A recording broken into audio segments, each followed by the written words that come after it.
नमस्कार दोस्तों, एक बार फिर से स्वागत है आप सभी के अपने YouTube चैनल पर। दोस्तों, आज के इस वीडियो में हम आपके लिए जीके के 25 बहुत ही मोस्ट इम्पॉर्टेंट क्वेश्चन लेके आए हैं, जो कि आपके एग्ज़ाम में बहुत ही ज़्यादा हेल्पफुल होने वाले हैं। जिन लोगों ने अभी तक हमारे चैनल को सब्सक्राइब नहीं किया है, उनसे रिक्वेस्ट है कि हमारे चैनल को सब्सक्राइब कर लें, जिससे कि हमारे चैनल पर जो भी वीडियोस प्रोवाइड किए जाते हैं उसका नोटिफिकेशन उन्हें आसानी से मिलता रहे। जो लोग हमसे जुड़े हुए हैं उन्हें पता होगा कि हमारे वीडियोस कितने बजे प्रोवाइड किए जाते हैं, लेकिन उनमें से कुछ लोगों के कमेंट आ रहे हैं कि सर आपकी टाइमिंग सही नहीं है। तो इसीलिए आज से हमने टाइमिंग को चेंज किया है। जो हमारी जो पहली क्लास है आप सभी लोगों को मिलेगी सुबह के टाइम 9 बजे, और जो दूसरी क्लास है आप सभी लोगों को मिलेगी शाम के टाइम 7 बजे। ठीक है दोस्तों, यदि अभी तक आप लोगों ने हमारे चैनल को सब्सक्राइब नहीं किया तो सब्सक्राइब कर लें, जिससे कि मैं जब भी वीडियोस प्रोवाइड करूं उसका नोटिफिकेशन आप सभी को आसानी से मिलता रहे। क्योंकि मैं आप लोगों के लिए बहुत ही इंपॉर्टेंट क्वेश्चन डेली प्रोवाइड करता हूं, जो कि आपके एग्ज़ाम में बहुत ही ज़्यादा हेल्पफुल होने वाले हैं। तो रिक्वेस्ट है कि सबसे पहले हमारे चैनल को सब्सक्राइब कर लें, जिससे नोटिफिकेशन आप लोगों को आसानी से मिलता रहे। चलिए वीडियो को शुरू करते हैं। जो आज का हमारा पहला क्वेश्चन कह रहा है कि बौद्ध धर्म निम्न में से किन मतों पर विश्वास करता है। दोस्तों, इसमें पूछा जा रहा है आप लोगों से कि बौद्ध धर्म निम्न में से किन मतों पर विश्वास करता है। देखिए, इसमें ऑप्शन नंबर कौन सा सही है सभी लोग कमेंट में बताएं। जिन लोगों का ऑप्शन नंबर सी है वो लोग बिल्कुल करेक्ट हो जाएंगे। ठीक है, ऑप्शन नंबर सी जो है ये आप सभी का बिल्कुल करेक्ट हो जाएगा। तो ऑप्शन नंबर सी क्या कह रहा है कि यदि इच्छाओं पर काबू पा लिया जाए तो निर्वाण मिल जाएगा। तो ये आपका ऑप्शन नंबर बिल्कुल सी करेक्ट हो जाएगा। जिन लोगों का ऑप्शन सी है वो सही हो जाएंगे। और साथ ही साथ मैं आपको बताना चाहूँगा, ये जो बौद्ध धर्म है ये आत्मवादी भी है। इसके अनुसार दुनिया दुखों से भरी है। जो बौद्ध धर्म है इसके अनुसार दुनिया दुखों से भरी है। लोगों को दुख उनकी इच्छाओं के कारण होते हैं। यदि इच्छाओं पर काबू पा लिया जाए तो निर्वाण मिल जाएगा। ठीक है, निर्वाण का मतलब है शांति। ठीक है, तो आपका ऑप्शन नंबर सी जो है ये बिल्कुल करेक्ट हो जाएगा। बौद्ध धर्म में निम्न में से किन मतों पर विश्वास करता है, तो वो है आपका ऑप्शन नंबर सी। चलिए बढ़ते हैं अपने अगले क्वेश्चन की तरफ। अगला क्वेश्चन हमसे पूछा जा रहा है कि हर्ष चरित के लेखक कौन थे। इसके लेखक कौन से? हर्ष चरित। दोस्तों, आप सभी लोग इसका जवाब दीजिए। तो बाण भट्ट जो थे आपके, ये हर्षचरित के लेखक थे। ऑप्शन नंबर ए जितने भी लोग सोच रहे हैं वो लोग बिल्कुल करेक्ट हो जाएंगे। हर्षवर्धन के दरबारी कवि थे बाण भट्ट। ये भी बहुत इंपॉर्टेंट है टॉपिक, आप लोग जान लें। बाण भट्ट कौन थे? ये हर्षवर्धन के दरबारी कवि थे। ठीक है दोस्तों, चलिए बढ़ते अपने अगले क्वेश्चन की तरफ। ये चीज़ बहुत ही इंपॉर्टेंट है। हर्षचरित के लेखक कौन थे, तो आप लोग बता सकते हैं इसको। बाण भट्ट जो थे ये हर्षचरित के लेखक थे। ऑप्शन नंबर ए बिल्कुल करेक्ट हो जाएगा। चलिए बढ़ते हैं अपने अगले क्वेश्चन की तरफ। अगला क्वेश्चन हमसे पूछा जा रहा है कि निम्नलिखित में से किसने दिल्ली की सल्तनत पर राज नहीं किया था। दिल्ली की सल्तनत पर राज किसने नहीं किया था? आपके पास 4 ऑप्शन दिए गए हैं, सभी लोग जवाब दें इसका। तो जिन लोगों के ऑप्शन जो भी हैं वो लोग कमेंट में बताएं। तो दिल्ली की सल्तनत पर जिसने राज किया था वो है गौरी शंकर। ठीक है दोस्तों, ऑप्शन नंबर डी जो है आपका, ये चीज़ बिल्कुल करेक्ट हो जाएगा, गौरी शंकर। और साथ ही साथ आपको मैं बताना चाहूँगा, जो दिल्ली के सल्तनत काल हैं वो 1206 ईस्वी से 1526 ईस्वी तक माना जाता है। तो ये चीज़ बहुत ही इंपॉर्टेंट है। 1206 ईस्वी से 1526 ईस्वी तक ये आपका काल माना जाता है। ठीक है दोस्तों, जिन लोगों को नहीं पता है वो लोग जान ले। तो तीसरे क्वेश्चन में जिन लोगों के ऑप्शन नंबर डी आ रहे हैं वो लोग बिल्कुल करेक्ट हो जाएंगे, गौरी शंकर। ठीक है दोस्तों, ऑप्शन नंबर सी आपका बिल्कुल करेक्ट हो जाएगा। और साथ ही साथ मैं आपको बताना चाहूँगा, जो इसमें मुख्यतः है वो गुलाम वंश, खिलजी वंश और तुगलक, ये वंश भी इसमें शामिल हैं। ठीक है, दिल्ली की सल्तनत में। तो ये सल्तनत का काल कब तक चला था? 1206 ईस्वी से 1526 ईस्वी तक, अभी मैंने आपको बताया। ठीक है, चलिए बढ़ते हैं अपने अगले क्वेश्चन की तरफ। देखिए दोस्तों, आप लोगों से रिक्वेस्ट है कि वीडियो को पूरा देखिए। गवर्नमेंट सीट अगर आप लोगों को चाहिए, सरकारी नौकरी अगर चाहिए, तो आप लोग अधूरा वीडियो देखेंगे तो ऐसे थोड़ी ना चलेगा। उसके लिए कुछ ना कुछ तो मेहनत करना पड़ेगा ना, तभी तो आप लोग को पूरा फ़ायदा मिल सकता है इस वीडियोज़ का। अगर पूरा नहीं देखेंगे तो क्या मतलब है आधा अधूरा देखने का। तो इसमें जो आपका चौथा क्वेश्चन पूछ रहा है कि अमीर खुसरो एक संगीतक और क्या था, मतलब कि संगीतक तो था ही और उसके साथ क्या था, ये चीज़ आपसे पूछा जा रहा है। अमीर खुसरो संगीतक के साथ और क्या था। तो आपके पास चार ऑप्शन दिए गए हैं, सूफी, संत, फारसी तथा हिंदी के लेखक और विद्वान, क्या या इतिहासकार, या उपयुक्त सभी। ठीक है, बहुत ही इंपॉर्टेंट क्वेश्चन है, इसका जवाब दीजिए आप सभी लोग। तो जिन लोगों के इसमें ऑप्शन जो भी हैं वो लोग कमेंट में ज़रूर बताएं चौथे क्वेश्चन में। तो अमीर खुसरो जो था वो मल्टी टैलेंटेड था, उसको बहुत कुछ आता था, आप यही समझ लीजिए। वो सूफी संत भी था, फारसी तथा हिंदी का लेखक था, विद्वान के अलावा इतिहासकार भी था। ठीक है, तो आपके ऑप्शन नंबर जो डी है वो चीज़ बिल्कुल करेक्ट हो जाएंगे। तो उपयुक्त सभी ये आपका बिल्कुल करेक्ट हो जाएगा। चलिए दोस्तों, बढ़ते हैं अपने अगले क्वेश्चन की तरफ। अगला क्वेश्चन हमसे पूछ रहा है कि निम्नोक्त में से किसने अकबर की जीवन कथा लिखी। अकबर की जीवन कथा लिखने वाला शख्स कौन था। तो आपके पास चार ऑप्शन दिए गए हैं पांचवें क्वेश्चन में, सभी लोग जवाब दें। तो जिन लोगों के ऑप्शन नंबर ए हैं वो बिल्कुल करेक्ट हो जाएंगे। अबुल फजल, ये आपके बिल्कुल करेक्ट आंसर हो जाएंगे। अबुल फजल जो था वो मुगल सम्राट अकबर के प्रधानमंत्री व उनके दरबारी के 9 रत्नों में से एक था। दोस्तों, अकबर के 9 रत्न थे, जिनको पता है वो लोग जान लें। ठीक है, जिनको नहीं पता है वो लोग जान लें कि अकबर के 9 रत्न थे, बहुत ही फेमस है ये। तो उसमें से 9 रत्नों में से एक था अबुल फजल जो था, 9 रत्नों में से एक था अबुल फजल। तो ये ही बहुत इंपॉर्टेंट हो सकता है आप लोगों के लिए, क्योंकि इस तरीके के क्वेश्चन भी आ सकते हैं कि अबुल फजल कौन था। तो अकबर के दरबार में वो 9 रत्नों में से एक था। ठीक है, ये भी क्वेश्चन बहुत ही इंपॉर्टेंट था। चल आप लोग बताइए, बहुत ही इंपॉर्टेंट क्वेश्चन है ये। अगस्त 2020, मतलब ये अभी बहुत जल्दी की बात है, अगस्त 2020 में भारत के मालदीव इंडस्ट्रियल फिशरीज कंपनी में मत्स्य पालन सुविधाओं का विस्तार, मतलब मछली पालन सुविधाओं का विस्तार करने हेतु मालदीव सरकार को कितने करोड़ डॉलर का ऋण दिया। दोस्तों देखिए, इसका जवाब देते हुए चलिए, जिसको भी इसका जवाब पता है। तो सातवें क्वेश्चन में जिन लोगों के ऑप्शन जो भी है वो लोग कमेंट में ज़रूर बताएं। तो सातवें क्वेश्चन में आप लोगों का क्या हो जाएगा, ऑप्शन नंबर ए। जिन लोगों का ऑप्शन नंबर ए 18 मिलियन आ रहा है वो लोग बिल्कुल करेक्ट हो जाएंगे।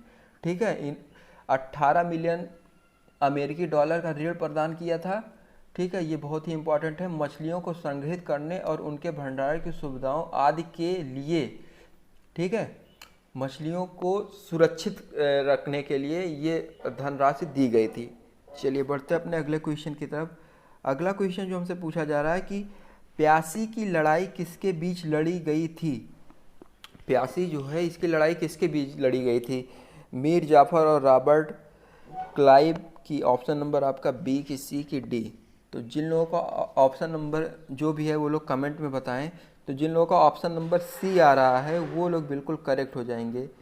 ठीक है, ऑप्शन नंबर सी आपका क्या है, सिराजू झोला और रॉबर्ट क्लाइव। ठीक है, ऑप्शन नंबर सी बिल्कुल करेक्ट हो जाएगा। और ये लड़ाई कब लड़ी गई थी, आप लोग ध्यान से जान लें, 23 जून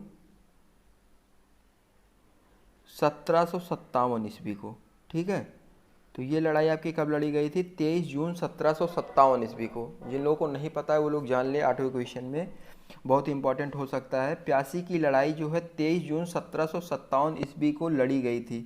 ठीक है, किसके बीच लड़ी गई थी, सिराजउद्दौला और रॉबर्ट क्लाइव के बीच में। ठीक है दोस्तों, चलिए बढ़ते अपने अगले क्वेश्चन की तरफ।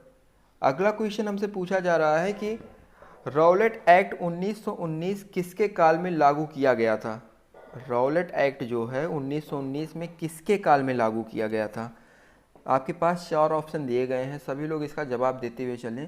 तो 9वें क्वेश्चन में जिन लोगों का ऑप्शन नंबर जो भी है वो लोग कमेंट में बताएं। तो आपका जो 9वें क्वेश्चन में ऑप्शन हो जाएगा वो हो जाएगा ऑप्शन नंबर ए, बिल्कुल करेक्ट हो जाएगा। जिन लोगों का ऑप्शन ए लॉर्ड चैम्सफोर्ड आ रहा है, वो लोग बिल्कुल करेक्ट हो जाएंगे। 1919 में लागू की गई रॉलेट एक्ट जो है वो उसका नाम था लॉर्ड चैम्सफोर्ड। ठीक है दोस्तों, चलिए बढ़ते हैं अपने अगले क्वेश्चन की तरफ। इसमें और भी जान लें आप लोग, जो रॉलेट एक्ट वर्ष है ये 1919 में तो लागू किया ही गया था, और इसके साथ ही ये भारत में क्रांतिकारियों के प्रभाव को जो है ख़त्म करने तथा राष्ट्रीय भावनाओं को कुचलने में ब्रिटिश सरकार ने ये लागू किया था। ठीक है दोस्तों, ये एक छोटी सी जानकारी थी, आप लोगों को बताना ज़रूरी था।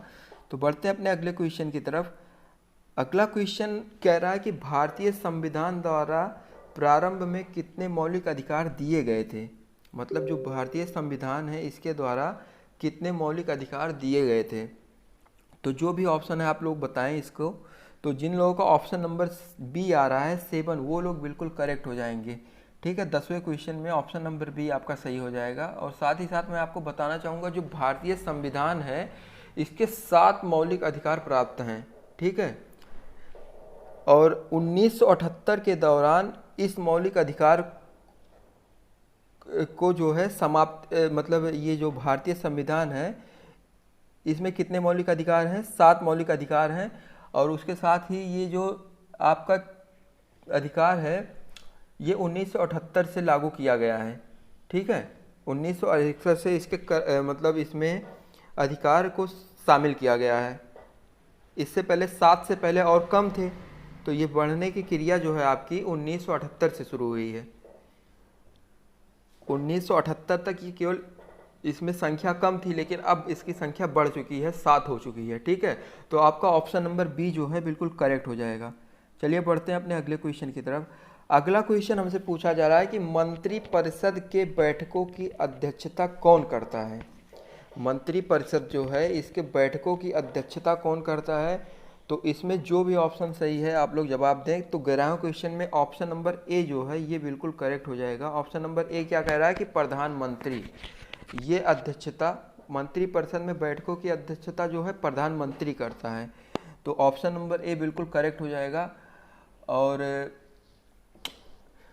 चलिए बढ़ते हैं अपने अगले क्वेश्चन की तरफ। अगला क्वेश्चन हमसे पूछा जा रहा है कि भारत की मुख्य भूमिका अक्षांश के बीच फैला हुआ है। मतलब किस अक्षांश के बीच फैला हुआ है। 8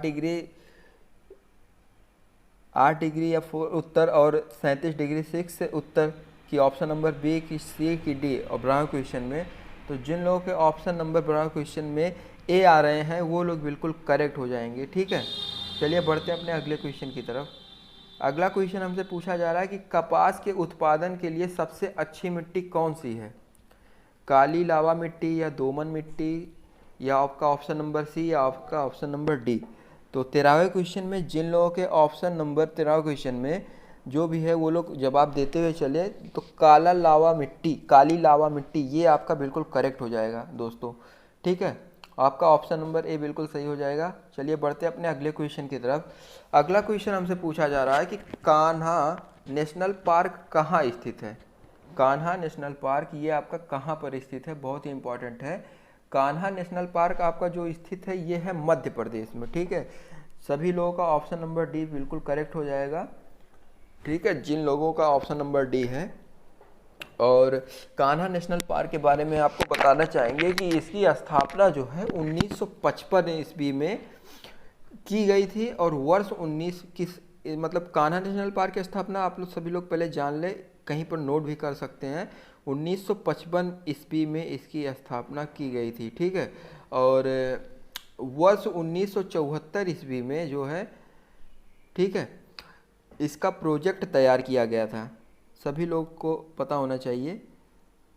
चलिए बढ़ते हैं अपने अगले क्वेश्चन की तरफ। तो इसमें आप लोग ऑप्शन नंबर डी लगा लीजिए, मध्य प्रदेश। अगला क्वेश्चन हमसे पूछा जा रहा है कि मई 2020 में आयोजित FIDE-Chess.com ऑनलाइन नेशनल कप शतरंज प्रतियोगिता में भारत का कौन सा खिलाड़ी किस स्थान मतलब भारत किस स्थान पर था। सॉरी, कौन सा खिलाड़ी नहीं पूछ रहा है कि भारत किस स्थान पर था। 2020 में जो चेस आयोजित किया गया था नेशनल कप, वो आपका ध्यान से देखिए, एक बार ध्यान से क्वेश्चन पढ़िए तभी आप लोगों को समझ में आएगा। इसको कह रहा है कि मई 2020 में आयोजित कौन सा FIDE-Chess.com ऑनलाइन नेशनल कप, ये ऑनलाइन नेशनल कप था। ये शतरंज प्रतियोगिता भारत में, शतरंज प्रतियोगिता जो थी ये भारत इसमें कौन से स्थान पे था, 15 क्वेश्चन में पूछ रहा है। तो इसमें आपका जो 15 क्वेश्चन में पूछा जा रहा है, ये जो प्रतियोगिता हुई थी आप लोगों को मैं बताना चाहूँगा, ये 5 से 10 मई 2020 में हुई थी। ठीक है, 5 से 10 मई के बीच ये खेली गई थी। ये ऑनलाइन प्रतियोगिता थी। ठीक है, 5 से 10 मई के बीच खेली गई थी दोस्तों, और 2020 में खेली गई थी। और इसमें पूछ रहा है कि भारत कौन से स्थान पर आया था। तो इसमें जितने भी लोगों को पता है इसका जवाब दें। ये देखिए बहुत ही नया क्वेश्चन है, अभी बिल्कुल हाल ही में लिया गया है ये क्वेश्चन, 2020 की बात कर रहे हैं। तो इसमें जो भी आंसर है वो आपका आंसर नंबर भी, भारत जो था 5वें स्थान पे था। सॉरी दोस्तों, इसमें गलत है, ये शायद नहीं, ये कन्फर्म है, ये आपका ऑप्शन नंबर ए सही हो जाएगा। चौथे स्थान पर भारत जो है चौथे स्थान पर था, ये आपका बिल्कुल करेक्ट हो जाएगा 15 क्वेश्चन में।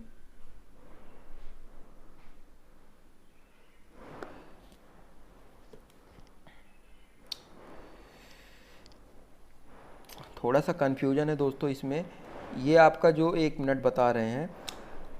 हेलो दोस्तों, ये आपका जो सही आंसर है, सॉरी, ये आपका ऑप्शन नंबर बी, 15 क्वेश्चन में जो आपका आंसर हो जाएगा वो हो जाएगा ऑप्शन नंबर बी, 5वें स्थान पे भारत था, बिल्कुल करेक्ट हो जाएगा। चलिए बढ़ते हैं अपने अगले क्वेश्चन की तरफ।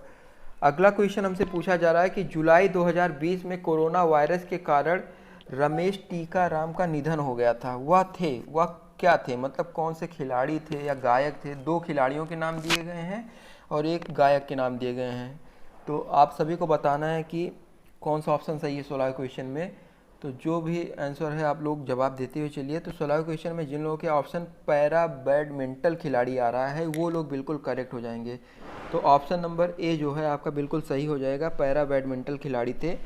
तो और उसके साथ ही मैं आपको बताना चाहूँगा कि जुलाई 2020 में कोरोना वायरस के कारण जो है इनका निधन हुआ था। इन्हें 2002 में, आप लोग ये भी जान लें, ये जो थे 2002 में इनको क्या मिला था, पुरस्कार से सम्मानित किया गया था। उस पुरस्कार का नाम था अर्जुन पुरस्कार। ठीक है, अर्जुन पुरस्कार से सम्मानित किया गया था पैरा बैडमिंटन। ये इस खिलाड़ी को अर्जुन पुरस्कार सन 2002 में दिया गया था। चलिए बढ़ते हैं अपने अगले क्वेश्चन की तरफ। अगला क्वेश्चन हमसे पूछा जा रहा है कि पृथ्वी के सबसे निकट कौन सा तारा है। देखिए बहुत ही सिंपल क्वेश्चन है, लगभग सभी को इसका आंसर पता होगा। आप लोग कमेंट जरूर करें 17वें क्वेश्चन में। तो पृथ्वी के सबसे निकट कौन सा तारा है, 17 क्वेश्चन। तो जिन लोगों का जवाब ऑप्शन बी आ रहा है वो बिल्कुल करेक्ट हो जाएंगे। ठीक है, सूर्य जो है सूर्य एक तारा है, सभी जानते हैं। तो सूर्य जो है पृथ्वी के सबसे निकट है, तो आपका ऑप्शन नंबर बी बिल्कुल करेक्ट हो जाएगा। चलिए बढ़ते हैं अपने अगले क्वेश्चन की तरफ। मैं आपको कुछ दूरी बताना चाहूँगा। ये जो सूर्य और चंद्रमा के बीच की, सूर्य और पृथ्वी के जो बीच की दूरी है वो कितनी है। तो पृथ्वी के सर्वाधिक निकट तारा सूर्य है, ये तो आप लोग जानते ही हैं।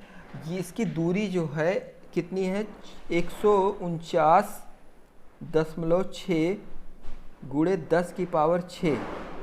ठीक है, इतनी किलोमीटर इसकी दूरी है। आप लोग जान लें, कहीं पर नोट कर लें, पृथ्वी और सूर्य के बीच की दूरी 149.6 गुणे 10⁻⁶ किलोमीटर। ठीक है दोस्तों, प्रकाश वर्ष में नहीं है ये किलोमीटर में आपको बता रहा हूँ मैं। तो जिन लोगों को नहीं पता वो लोग जान लें, पृथ्वी और सूर्य के बीच की दूरी इतनी है, आपके मोबाइल स्क्रीन पर शो हो रहा है। चलिए बढ़ते हैं अपने अगले क्वेश्चन की तरफ। अगला क्वेश्चन हमसे पूछा जा रहा है कि 16 सितंबर 2020 को किसने जापान के नए प्रधानमंत्री के रूप में पदभार ग्रहण किया। देखिए यहाँ जापान के प्रधानमंत्री की बात की जा रही है। तो और हाल ही का बात है, क्योंकि जापान जो है अपने एशिया में आता है और पूरे एशिया में जापान ही है जो विकसित देश है। अभी अपना भारत क्या है, विकासशील देश है। तो जापान जो है हमारा विकसित देश है, ये भी बहुत इंपॉर्टेंट है। तो इसमें पूछा जा रहा है कि नए प्रधानमंत्री के रूप में पदभार किसने ग्रहण किया 16 दिसंबर 2020 को। तो 18वें क्वेश्चन में जिन लोगों के ऑप्शन नंबर ए आ रहे हैं वो लोग बिल्कुल करेक्ट हो जाएंगे। ठीक है, योशिहिदे सुगा, ये आपका बिल्कुल करेक्ट हो जाएगा। थोड़ा सा टफ नाम है, जापानियों का नाम ही ऐसा होता है। तो सभी लोगों का ऑप्शन नंबर ए बिल्कुल करेक्ट हो जाएगा। अगला क्वेश्चन हमसे पूछा जा रहा है कि 27 अगस्त 2020 को अर्चना महंत का निधन हो गया, वह किस राज्य की प्रसिद्ध लोक गायिका थी। दोस्तों जिनको भी इनका आंसर पता है सभी लोग जवाब जरूर दें, क्या हो जाएगा इसका आंसर।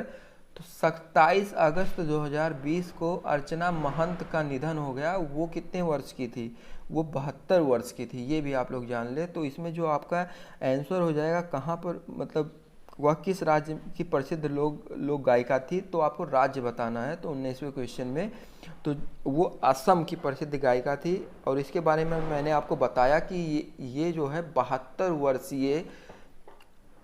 72 वर्ष की उम्र में इन्होंने अपने शरीर को छोड़ा। ठीक है दोस्तों, 72 वर्ष इनकी उम्र थी जब इनका निधन हुआ, ये भी आप लोग जान लें। और कहाँ पर इनका निधन हुआ, इनका निधन हुआ असम में ही इनका निधन हुआ। ठीक है दोस्तों, चलिए बढ़ते हैं अपने अगले क्वेश्चन की तरफ। अगला क्वेश्चन हमसे पूछा जा रहा है कि निम्नलिखित में से कौन संसार की दूसरी सर्वोच्च चोटी है। मतलब कि संसार की सबसे ऊंची चोटी जो है आप लोगों को पता ही है कि माउंट एवरेस्ट है, लेकिन संसार की दूसरी सर्वोच्च चोटी कौन सी है, ये पूछा जा रहा है आपसे 20वें क्वेश्चन में। तो 20वें क्वेश्चन में जो अपना ये है, क्या बोलते हैं 20वें क्वेश्चन में, ऑप्शन नंबर ए गाडविन आइंस्टीन, ये आपका बिल्कुल करेक्ट हो जाएगा। तो ऑप्शन नंबर ए जिन लोगों का ऑप्शन आ रहा है वो लोग बिल्कुल करेक्ट हो जाएंगे। ठीक है दोस्तों, चलिए बढ़ते हैं अपने अगले क्वेश्चन की तरफ। अगला क्वेश्चन, अच्छा एक चीज़ और हम आपको बताना चाहेंगे क्योंकि बहुत ही इम्पोर्टेंट क्वेश्चन था। तो इसमें पूछा जा रहा है कि कौन सी निम्नलिखित में से कौन संसार की दूसरी सबसे सर्वोच्च ऊंची चोटी है, लेकिन सबसे ऊंची चोटी है जो वो है आपकी माउंट एवरेस्ट। माउंट एवरेस्ट की जो ऊंचाई है वो अक्सर पूछा जाता है, इस तरीके के क्वेश्चन अक्सर आते हैं, तो ऊंचाई आपको बताना चाहूँगा। माउंट एवरेस्ट की जो ऊंचाई है ये आप लोग जान लें, बहुत ही इम्पॉर्टेंट है, 8,848। ठीक है दोस्तों, कितना, 8,848 इतनी ऊंचाई है माउंट एवरेस्ट की।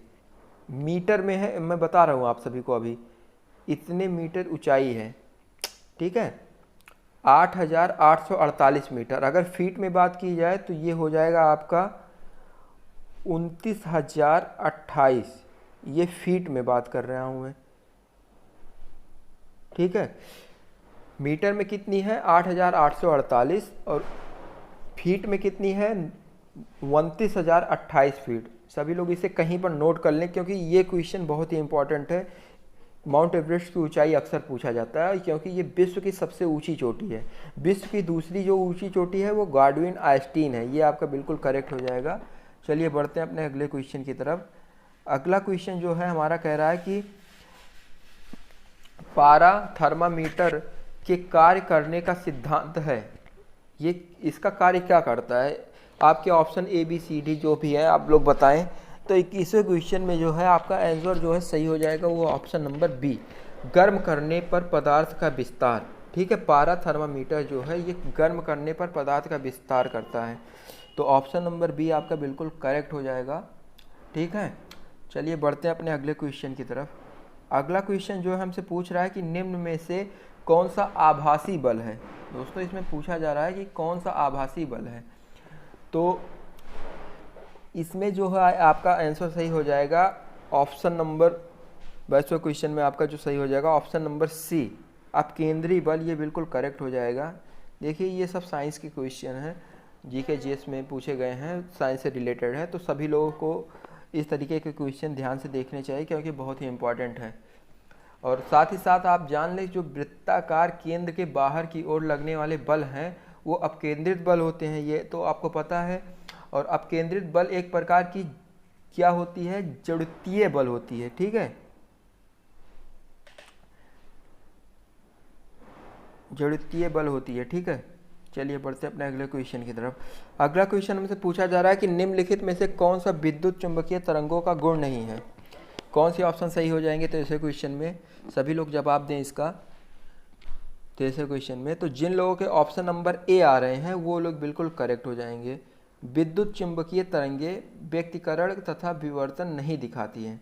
तो 23वां क्वेश्चन में आपका ये बिल्कुल करेक्ट हो जाएगा। बढ़ते हैं अपने अगले क्वेश्चन की तरफ। अगला क्वेश्चन हमसे पूछा जा रहा है कि डीटीपी का पूरा रूप है। देखिए डीटीपी, इसका पूरा रूप क्या है? तो इसका जो पूरा रूप है आपका डेस्कटॉप प्रकाशन। ठीक है दोस्तों,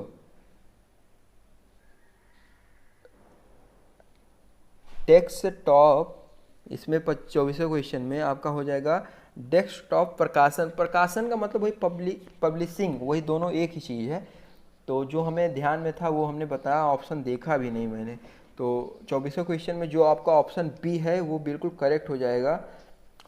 डेस्कटॉप पब्लिशिंग, ये चीज़ आपका बिल्कुल करेक्ट हो जाएगा। और साथ ही साथ ये भी जान ले आप कि डीटीपी प्रकाशन की अधिकतम तकनीक जो है, ये जो है अधिकतम तकनीक जो है इस बहुत ही निम्न स्तर से ली जाती है।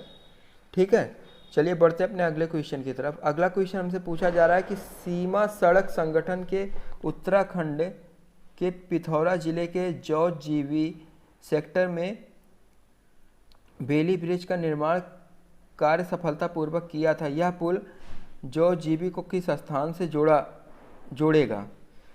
तो 25वें क्वेश्चन में जिन लोगों के ऑप्शन नंबर सी है वो लोग बिल्कुल करेक्ट हो जाएंगे। ऑप्शन नंबर सी क्या है? मुनस्यारी, ये आपका बिल्कुल करेक्ट हो जाएगा। चलिए दोस्तों, इसी के साथ आज की ये वीडियो यहीं पर समाप्त होती है। देखिए दोस्तों, यदि आप लोगों को वीडियो अच्छा लगे तो वीडियो को ज़्यादा से ज़्यादा लाइक करिए।